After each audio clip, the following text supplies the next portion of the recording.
नमस्ते। आपसे एक सवाल पूछता हूँ। आज तक का सबसे बड़ा जीनियस कौन था?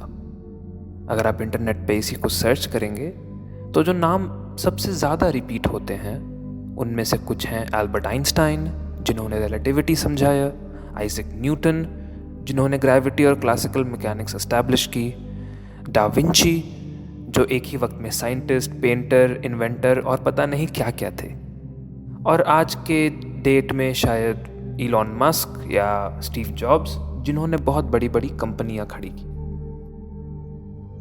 इन सभी लोगों में एक चीज़ कॉमन थी, इन्होंने एक बहुत ही मुश्किल प्रॉब्लम को सॉल्व कर दिया था। अब चाहे वो मैथमेटिकल प्रॉब्लम हो, अ प्रॉब्लम इन फिजिक्स, या शायद आर्ट की प्रॉब्लम, जो कॉमन थीम है वो ये था कि ये प्रॉब्लम बहुत ही कठिन थी और उसे इन्होंने सॉल्व कर दिया। चलिए, तो मैं आपसे पूछता हूँ कि आखिर सबसे बड़ी प्रॉब्लम क्या है? टाइम ट्रैवल, इमॉर्टैलिटी या अमरता, आर्टिफिशियल इंटेलिजेंस? मेरे हिसाब से सबसे बड़ी प्रॉब्लम है ह्यूमन सफरिंग, दुख, अशांति, फियर, एंजाइटी। जब तक आपके अंदर का हाल नहीं बदलता, तब तक चाहे आपके पास जितना भी पैसा हो या साइंटिफिक इनोवेशन हो या एआई हो, सुख नहीं मिलेगा, शांति नहीं मिलेगी, आराम नहीं मिलेगा।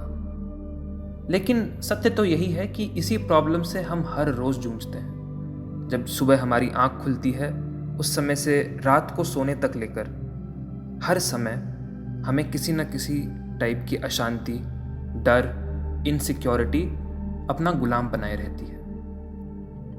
अब गुड न्यूज़ ये है कि इस प्रॉब्लम, जिसे हम सबसे डिफ़िकल्ट प्रॉब्लम मान रहे थे, इसका सल्यूशन तो इनफैक्ट हज़ारों साल पहले ही हो चुका है। जी हाँ, मैं बात कर रहा हूँ वेदों की, उपनिषदों की, पुराणों की, बाइबल की और ऐसी कई अन्य किताबों की जो हमारे ऋषियों ने लिखी और जिसे हमारे संतों ने जिया। संत जैसे श्री रामकृष्ण परमहंस, कबीरदास जी, जीसस क्राइस्ट, रूमी, रमण महर्षि। इन जैसे लोगों की इतनी लंबी लिस्ट है कि हम इनके नाम लिखते लिखते थक जाएंगे। खैर, इसी लंबी लिस्ट में एक संत ऐसे हैं जो मुझे बहुत प्रिय हैं। इनकी लिखी हुई एक छोटी सी कविता YouTube पे आज तक the most replayed devotional song के नाम से जानी जाती है। इन्होंने उस रामलीला की स्थापना की जो आज भी हर साल दिवाली और दशहरे के टाइम मनाई जाती है। लेकिन इन सब चीज़ों से ज़्यादा इम्पोर्टेंट यह बात है कि इन्होंने ज़िंदगी को सॉल्व कर दिया। गोस्वामी तुलसीदास और उनकी रचित श्री रामचरितमानस। गोस्वामी जी की रामचरितमानस लिटरेचर या साहित्य की एक मास्टरपीस है। इसमें भक्ति तो है ही, पर साथ साथ स्ट्रक्चर, सिंबलिज्म, कविता, इन सब का ऐसा मिश्रण है जो और किसी किताब में ढूंढना बहुत ही मुश्किल होगा। जब गोस्वामी जी रामचरितमानस लिख रहे थे, उस समय उनके जैसे स्कॉलर्स संस्कृत में लिखा करते थे, लेकिन उन्होंने चूज किया अवधी में लिखना, जो कि नॉर्मल बोलचाल की भाषा थी। इसको लेकर बनारस के पंडित उनसे बहुत ही खफा थे, लेकिन इसके बावजूद गोस्वामी जी अपने डिसीजन पर कायम रहे। अब आज तो नॉर्मल बोलचाल की भाषा हिंदी है, लेकिन अवधी का यही जादू है कि कोई भी इंडो आर्यन लैंग्वेज स्पीकर, जैसे Hindi speaker, Marathi speaker, Bengali speaker, Awadhi को काफी आसानी से समझ सकता है। इस चौपाई को तो आप सबने सुना ही होगा। रघुकुल रीति सदा चली आई, प्राण जाए पर वचन न जाई। ये चौपाई तो इतना फेमस है कि एक बहुत ही प्रसिद्ध बॉलीवुड गाने में भी इसका वर्णन है। रघुकुल रीत सदा चली आई, प्राण जाए पर वचन न जाई। अब ये रामचरितमानस का अर्थ क्या है? राम माने भगवान राम, चरित माने चरित्र या कैरेक्टर, और मानस का अर्थ यहाँ पर है मान सरोवर, यानी कि एक लेक। इनफैक्ट गोस्वामी जी रामचरितमानस के फर्स्ट चैप्टर बालकांड में इतनी सुंदर इमेजरी तैयार करते हैं, जहाँ पर मानसरोवर नाम का एक लेक है जो कि रामचरितमानस का सिंबलिज्म है, और उस तक पहुँचने के लिए 7 सीढ़ियाँ हैं जो कि 7 चैप्टर्स का सिंबलिज्म्स हैं, और उस लेक पर कई सारे स्वॉन्स या हंस हैं जो कि संतों के सिंबलिज्म्स हैं, और कई सारे सिंबलिज्म्स हैं जैसे कि मधुमक्खियाँ, लोटसेस या कमल, पेड़ पौधे एट्सेट्रा। अब आप कहेंगे कि वो सब तो ठीक है, लेकिन रामायण की कहानी तो सेम ही है ना। लेकिन ऐसा भी नहीं है। वाल्मीकि रामायण, जो कि ओल्डेस्ट रामायण मानी जाती है, उसमें और रामचरितमानस में कई सारे अंतर हैं। जैसे वाल्मीकि जी की रामायण में है माँ सीता का वनवास, माँ सीता की अग्नि परीक्षा, शंभूक नाम के एक शूद्र का वध।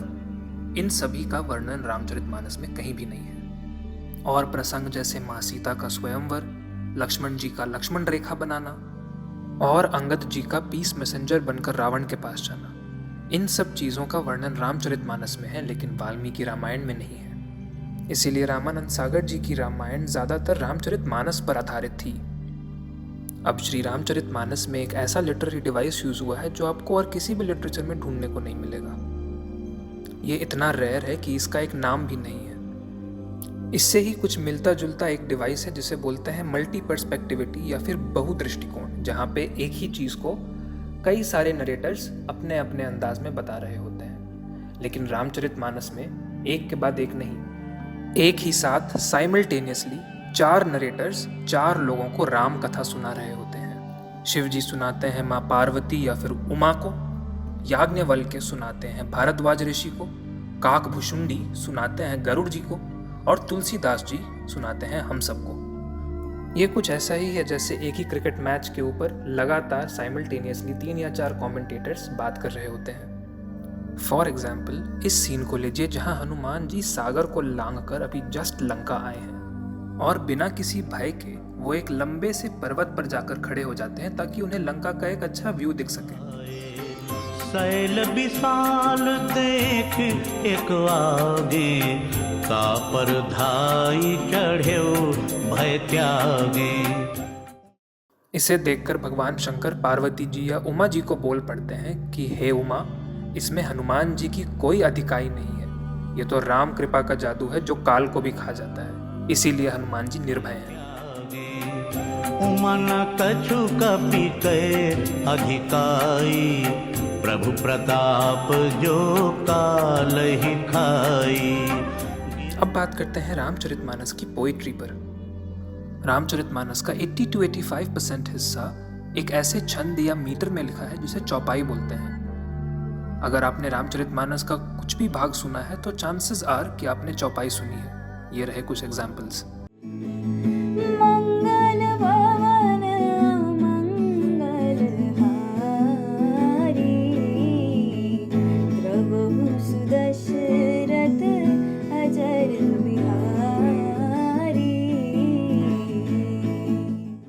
अब नॉर्मल कहानी तो हो गई चौपाइयों में, लेकिन कहानी में जैसे ही एक इम्पॉर्टेंट इवेंट आता है, गोस्वामी जी अपने मीटर को तुरंत दोहे या सोरठे में चेंज कर देते हैं। इससे कविता की पूरी एनर्जी ही चेंज हो जाती है। फॉर एग्जाम्पल, जब श्री राम सीता जी के स्वयंवर में धनुष तोड़ते हैं तब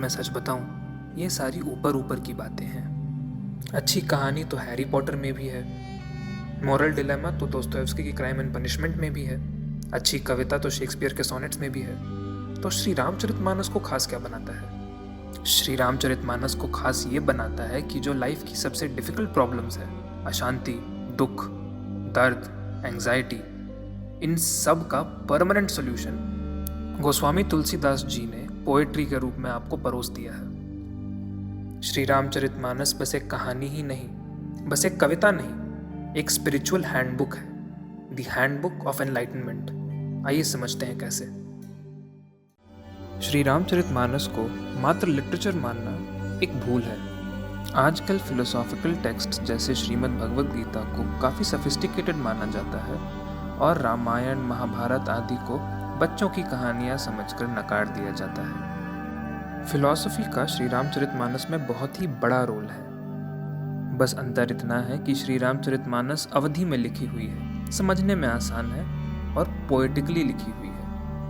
इसीलिए तो श्रीमद् भगवद गीता या फिर अन्य इंडियन फिलोसॉफिकल टेक्स्ट काफ़ी कम लोगों ने पढ़े होंगे, लेकिन रामायण सबको पता है। आइए कुछ एग्जाम्पल से मैं अपने पॉइंट को प्रूव करने की कोशिश करता हूँ।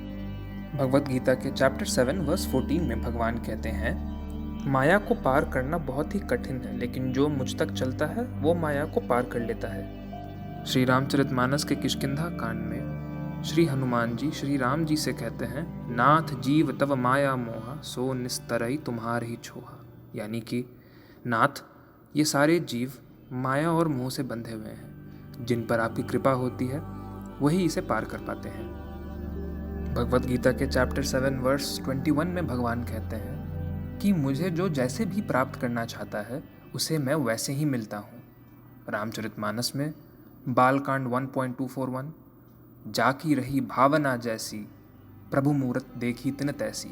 यानी कि जिसकी जैसी भावना होती है भगवान को वो उसी तरह से प्राप्त करता है। श्रीमद् भगवद गीता में भगवान चैप्टर 15 वर्स 5 में ऐसा डिक्लेयर करते हैं कि ये सारे प्राणी मेरे ही अंश हैं और इनका कभी अंत नहीं हो सकता। ममैवांशो जीवलोके जीवभूता सनातना। इसी को श्री रामचरितमानस में 7.117 में कहा गया है, ईश्वर अंश जीव अविनाशी चेतन अमल सहज सुख राशि।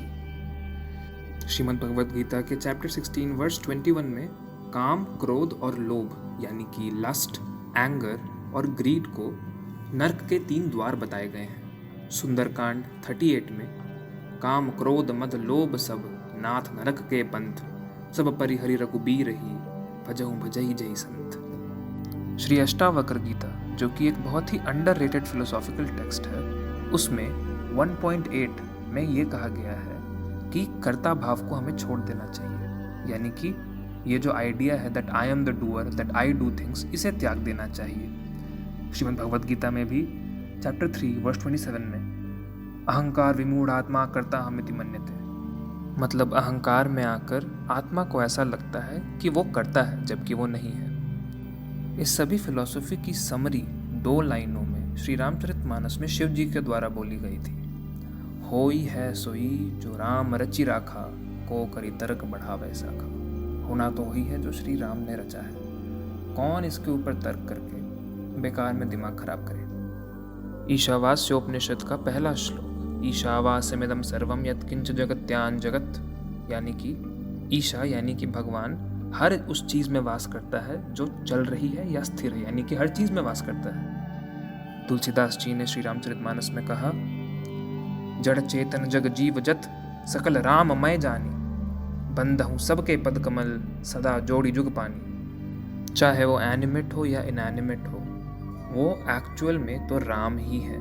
इसीलिए मैं सबकी अपने हाथ जोड़कर प्रार्थना करता हूँ, क्योंकि हर जगह मेरे प्रभु श्री राम है। ऋग्वेद का बहुत ही फेमस श्लोक, एकम सद्विप्रा बहुधा वदंती, एक सत्य को साधु अलग अलग तरीकों से सुनाते हैं। श्री रामचरितमानस के बालकांड में हरि अनंत हरि कथा अनंता, कहई सुनहि बहुविधि सब संता। लास्टली बाइबल के मैथ्यू में काफ़ी सारे वर्सेस श्री रामचरितमानस से मेल खाते हैं, जैसे मैथ्यू 5:27-30 जो कि सरमन ऑन द माउंट के अंतर्गत आता है।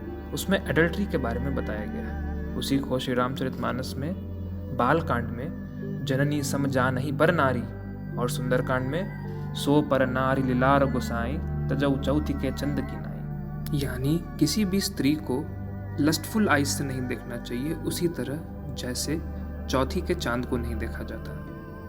मैथ्यू 5:44-48 में जीसस क्राइस्ट समझाते हैं कि कैसे उन लोगों से भी हमें प्रेम करना चाहिए जो हमें अपना शत्रु मानते हैं और जो हमें हानि पहुंचाना चाहते हैं। रामचरितमानस में शिव जी विभीषण जी को देखकर यह सेम चीज़ कहते हैं, उमा संत कई यही बड़ाई, मंद करत जो करई भलाई।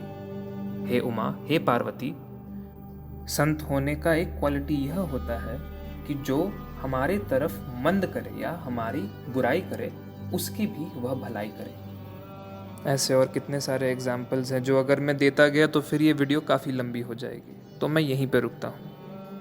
उम्मीद है यह वीडियो आपको अच्छा लगा होगा। अगर मुझसे कोई गलती हो गई हो तो मुझे मूर्ख समझकर माफ़ करें।